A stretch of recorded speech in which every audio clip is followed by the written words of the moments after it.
And I know that we're doing something right now that so many people in Washington, so many people in California, so many people in Oregon are wanting to do as well. Hey guys, it's Julia Ehrman. I've been getting so many messages from all of y'all who are thinking about moving to Tennessee, and I wanted to do a quick video, and this video is actually special for families, okay? So if you have kids and you're thinking about moving to Tennessee, I'm gonna give you a couple of tips on how to get connected, okay? The first thing that you need to do when you're thinking about moving is you need to get into Facebook groups, okay? Moms, you know how to do this, okay? You search the city, you search the county, you search the schools, the areas, and then search moms groups, okay? Get into as many Facebook groups as you possibly can, because here's the thing, this will benefit you so much. These people, their knowledge is pure gold, okay? So it's my first piece of advice. Once you know where you're going, and even before that, literally when we were looking at moving, we looked at Idaho, we also looked in Montana, and then we looked in Tennessee, and I still have Facebook groups that I'm like removing because I joined so many Facebook groups, because what I know is that you can learn so much from a Facebook group. You can learn the culture of the area, you can private message people questions, you can see what kind of people live in that area. And so whenever we looked at a different area, like we went to visit Montana, I joined all the moms Facebook groups, okay? I joined the buy nothing groups. I saw what people were selling, what kind of people lived there, okay? So that's the first thing, and really I think the most important thing you want to do if you're looking at moving to a new area. Join the local Facebook groups, okay?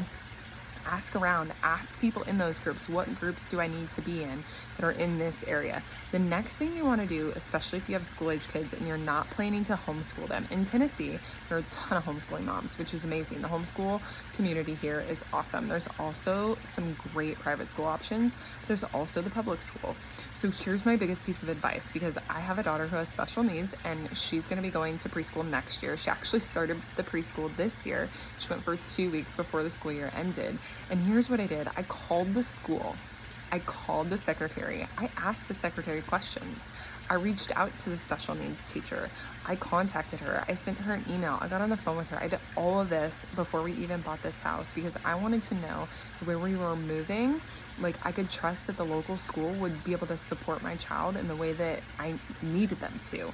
And so don't be afraid to get on the phone. Seriously, you guys, Tennessee is like, you got to get on the phone, okay? Don't just send an email and then hope that somebody writes you back, because they might not. Okay, here's another piece of advice. If you are moving to Tennessee specifically, just want you to know this. Do not expect that you will be able to sign up for services prior to landing your feet in Tennessee, okay? I tried to get Hazel registered for school. I tried to get her signed up for Medicaid, which she has because of her disability, all before we even landed in Tennessee.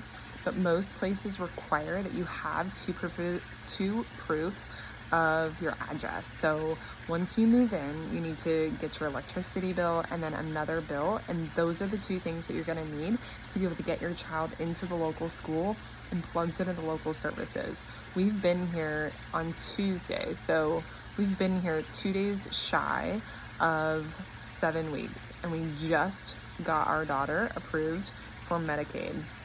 Now, that's a topic for a whole nother video, but I just want you to know that if you have children, do not expect to just hit the ground running, okay? This is Tennessee. Things are a little bit old school. Things are done on paper, okay? At most places, everywhere is different. I'm sure as you get closer to Nashville, it's a little bit different, a little more digitized, but I just want you to know that it can take some time. The biggest piece of encouragement is don't be afraid to reach out to people who are doing exactly what you're doing. Find people. They are your best resource. Use this as a practice in networking. And what I know about networking, which I've learned running an online social selling business for the last 2.5 years, is that networking is everything.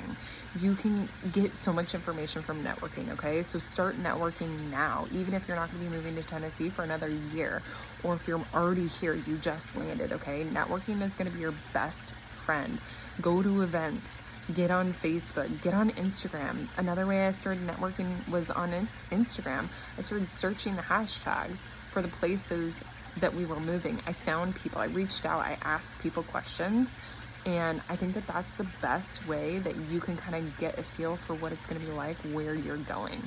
If you want more information on topics like these, then I want you to do something, okay? Head over to my Instagram account. It's Ermin Julia, okay? That's my handle. Head over there, follow me, and do me a favor. Send me a message. Let me know why you're still watching this video at the very end. And then also go ahead and subscribe and like this video, but subscribe to my YouTube channel. I'm brand new at this, as you can tell, and I really appreciate your support. I just have so many people that keep reaching out to me, asking me questions about what it was like to move from Washington to Tennessee, and I know that these videos are providing so much value. So let me know if they are providing you value. Let me know what topics you want me to cover next. And thank you so much for watching. I hope you guys have an amazing day.